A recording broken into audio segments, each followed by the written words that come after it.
조사와 대국민 등 참여 규모와 범위를 확대한 토론회를 이어서 개최해 다양한 계층의 의견을 개편안에 반영할 계획입니다. 또 오는 21일부터 30일까지는 온라인 설문 등을 통해 대국민 의견 수렴을 실시합니다. 고용부는 정부 확정안을 이번 달 안으로 발표하고 다음 달 임시국회 때 법 개정을 마무리한다는 게 목표입니다. KTV 홍진호입니다. 올해 주택 매매와 전셋값이 모두 하락할 것이란 전망이 나왔습니다. 부동산 대책과 입주 물량 증가가 영향을 미친 것으로 보입니다. 이리나 기자입니다. 한국감정원은 올해 전국의 주택 매매 가격이 지난해보다 1%, 전셋값은 2.4% 떨어질 것으로 전망했습니다. 매매 시장의 경우 개발 호재가 있는 일부 지역은 국지적 상승을 보일 수 있지만 규제 지역 추가와 부동산 세제 개편 등 정부의 시장 안정화 정책과 누적되는 아파트 입주 물량의 영향으로 전국적으로는 하락세로 전환할 것으로 내다봤습니다. 지역별로는 수도권은 지난해 3.3% 상승해서 올해 0.5% 하락으로 돌아설 것으로 분석됐으며 지방은 지난해 0.9% 하락에서 올해 1.8% 하락으로 내림폭이 확대될 것으로 보입니다. 전세 시장 역시 입주 물량 증가로 하락세를 보이는 가운데 실수요가 많은 지역은 매매 시장 관망세에 따른 반사 효과로 수요가 일부 증가할 것으로 보입니다. 주택 매매 거래량은 91만 건으로 지난해보다 5.5% 줄어들 것으로 전망했습니다. 정부의 규제 정책 기조 속에 투자자의 매수 심리 위축으로 주택 구입을 보류하거나 구입 시기를 조정하는 경향이 예상되기 때문입니다.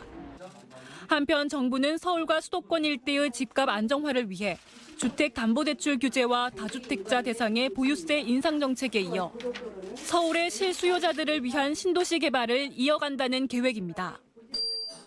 존경하는 국민 여러분, 서울 수도권의 좋은 입지에 속도감 있는 공급, 임대주택과 분양주택의 균형 있는 공급, 실수요자 우선 및 투기 수요 차단이라는 3대 원칙은 정부의 일관된 의지입니다.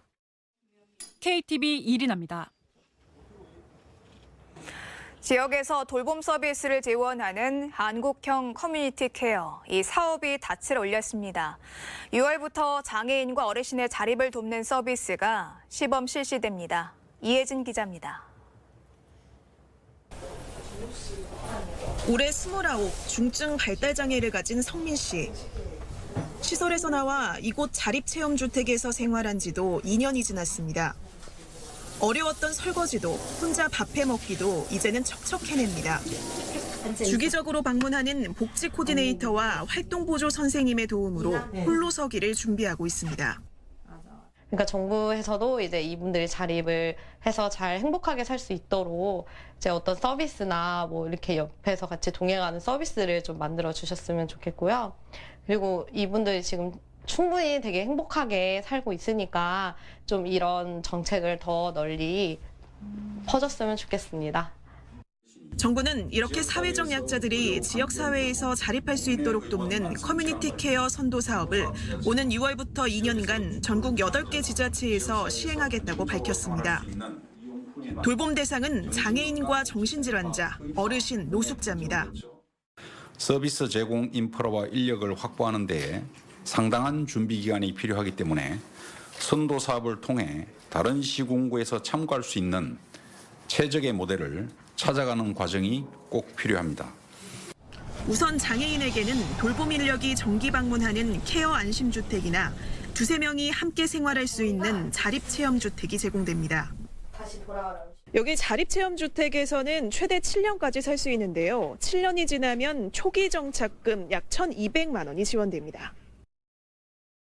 정신질환자는 의료기관과 지자체 간 연계를 통해 지역사회 안에서 안정적인 종합케어 서비스를 받을 수 있습니다. 노숙인은 개인별 자립 계획에 따라 심리치유와 일자리 연계를 지원합니다. 요양병원에서 나온 어르신이 원래 살던 곳에서 불편 없이 살 수 있도록 집을 수리하고 방문진료와 만성질환 관리 등 다양한 돌봄 서비스를 제공합니다. 이번 선도 사업은 지역 주민과 사회복지, 보건의료 전문가가 함께 참여하는 방식으로 운영됩니다. 정부는 각 지자체에서 필요한 서비스와 정보를 얻을 수 있는 시스템을 구축할 계획입니다. KTV 이혜진입니다. 최근 빙상계 성폭행 사건이 충격을 줬는데요. 이 빙상계 성폭행 피해자와 가해자가 더 있다는 주장이 나왔습니다. 대한체육회는 사과문과 함께 재발 방지를 위한 후속 대책을 내놨습니다. 곽동화 기자입니다. 지난해 미국 체육계를 강타한 미투 사건. 체조 선수인 시몬 바일스와 올림픽 금메달리스트들이 줄줄이 피해 사실을 폭로했습니다. 사건의 가해자로 지목된 나사르 전 미국 체조 대표팀 주치의는 오랜 기간 어린 여자 선수 156명을 성폭행해온 것으로 드러났습니다. 나사르는 징역 175년형을 받았고 체조협회는 회원 자격을 박탈당했으며 회장과 임원진 전원이 사퇴했습니다. 지난달 쇼트트랙 국가대표 심석희 선수가 조재범 전 코치에게 4년간 상습 성폭행을 당했다며 경찰에 고소장을 냈습니다. 문화체육관광부는 이와 관련해 긴급 브리핑을 열고 체육계 성폭력 근절 대책을 발표했습니다. 정부는 지금까지의 모든 제도와 대책을 전면적으로 재검토할 생각이며 우리의 스포츠 선수들이 더 이상 이런 야만적인 상황에 노출되지 않도록 정부는 앞으로 가능한 모든 수단을 동원할 생각입니다. 오늘 빙상계에서 성폭행 피해자가 더 있다는 주장이 나왔습니다. 젊은 빙상연맹은 빙상계에 코치에게 성폭행을 당한 선수가 더 있다는 내용을 담은 성명서를 발표했습니다. 젊은 빙상연맹은 기자회견을 통해 가해자 2명은 실명을 공개하고 피해자 6명의 실명 공개 여부는 추후 결정하겠다고 밝혔습니다. 대한체육회는 조재범 전 코치의 성폭행 의혹과 관련해 오늘 사과문을 발표하고 체육계 성폭력 가해자에 대한 처벌 강화 등 규정 정비를 약속했습니다.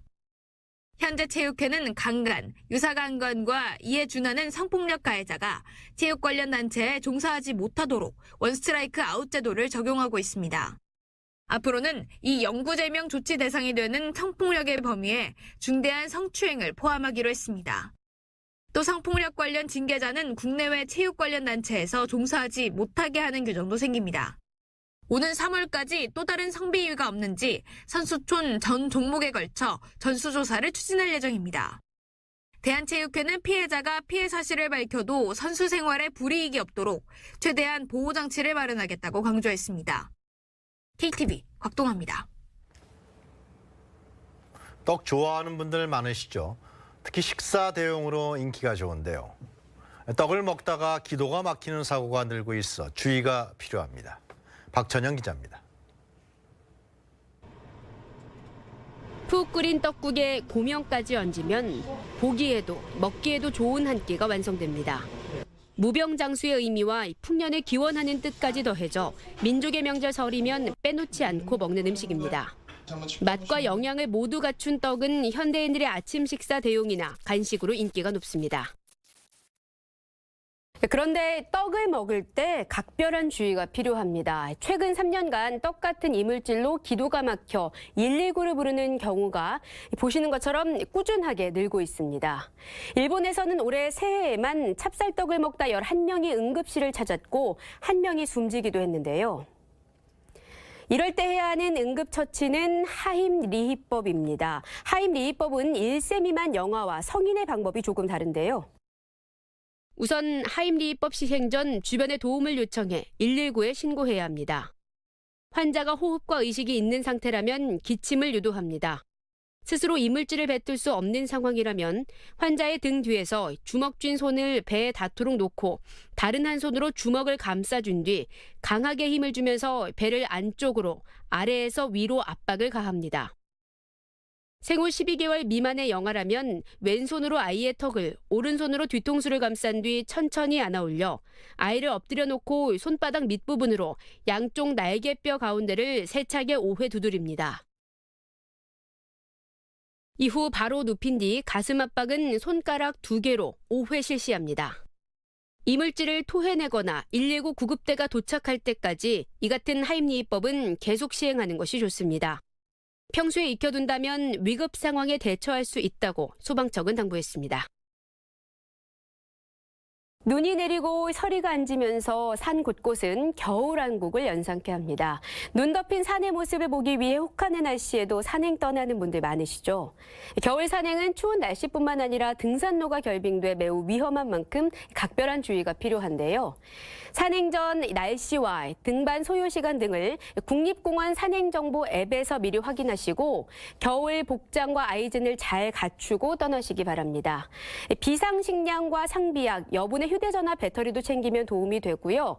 일찍 해가 지는 것을 고려해서 오후 4시 이전에 하산하는 것이 좋습니다.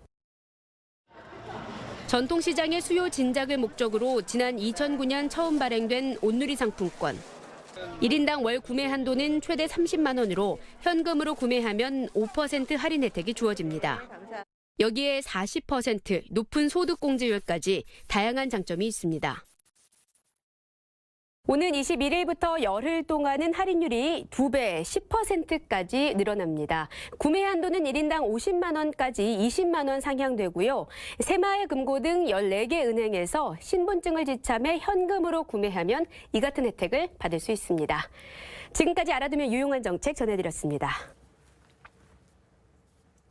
지난해 1월에서 11월 사이 정부가 거둔 세금이 연간 목표액을 넘었습니다. 기획재정부의 자료를 보면은 지난해 1월에서 11월 국세 수입은 279조 9천억 원으로 2017년 같은 기간보다 28조 원 늘었습니다. 이에 따라 목표 대비 실적 비율인 세수 진도율은 전년보다 4.1포인트 상승한 104.4%를 기록했습니다. 부가가치세 과세사업자는 25일까지 제2기 확정 부가가치세를 신고 납부해야 합니다.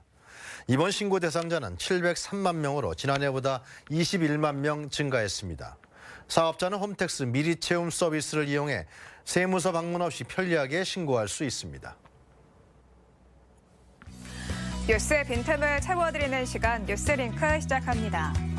문재인 대통령이 오늘 신년 기자회견을 열었습니다. 문 대통령은 한국형 실업부조 제도를 마련해서 고용 안전망을 촘촘하게 만들겠다 이렇게 밝혔는데요. 실업부조가 무엇인지 뉴스링크에서 짚어봤습니다. 실업부조는 실업자에게 급여를 지급해 구직을 돕는 제도인데요. 실업급여 수급 자격이 없으면서 국민기초생활보장제도 생계급여를 받지 않는 실업자에게 지원되고요. 경력 단절 여성과 취업과 실업을 반복하는 고용 불안정 근로자까지 포함됩니다. 취업 지원 프로그램을 성실하게 이행한 참여자를 대상으로 매달 50만 원씩 최대 6개월간 수당이 지급됩니다. 정부는 이런 방안을 담은 한국형 실업보조를 2020년 시행한다는 계획인데요. 실업보조가 고용 사각지대에 있던 실업자들에게 큰 힘이 되길 기대합니다.